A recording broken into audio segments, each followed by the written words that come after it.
एक समय की बात है, राजा उग्रसेन की एक बेटी थी जो एक आर्षि के श्राप के कारण मछली बन गई थी। बाद में वह मछली यमुना नदी में रहने लगी।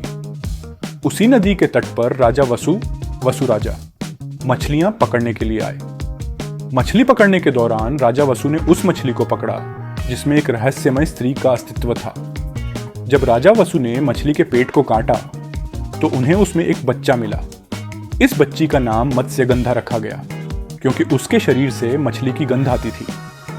मत्स्यगंधा को एक मछुआरे को सौंप दिया गया जो उसे पालने लगा। उसी मछुआरे ने बाद में इस बच्ची का नाम सत्यवती रखा। मछुआरे की पुत्री बनने के बाद सत्यवती अपने मछुआरे पिता की सहायता करती थी और नाव चलाने का काम करती थी। कहा जाता है कि उसके शरीर से मछली की तीव्र गंध आती थी जिससे लोग उसके पास नहीं आना चाहते थे। एक दिन जब वह नाव चला रही थी तो महान आराशी पराशर उसकी नाव में सवार हुए। पराशर राशि सत्यवती की सुंदरता से प्रभावित हुए और उसे वरदान दिया कि उसकी मछली की गंध सुंदर कस्तूरी की खुशबू में बदल जाएगी। इस वरदान से सत्यवती को अपनी पूर्व मछली की गंध से मुक्ति मिल गई और वह एक अद्वितीय सौंदर्य की धनी हो गई।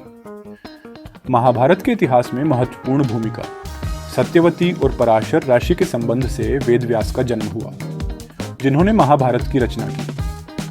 बाद में सत्यवती राजा शांतनु से विवाह करती हैं और कुरुवंश की रानी बन जाती हैं। उनके दो पुत्र चित्रांगद और विचित्रवीर्य जन्म लेते हैं और यहीं से कुरुवंश की कहानी आगे बढ़ती है।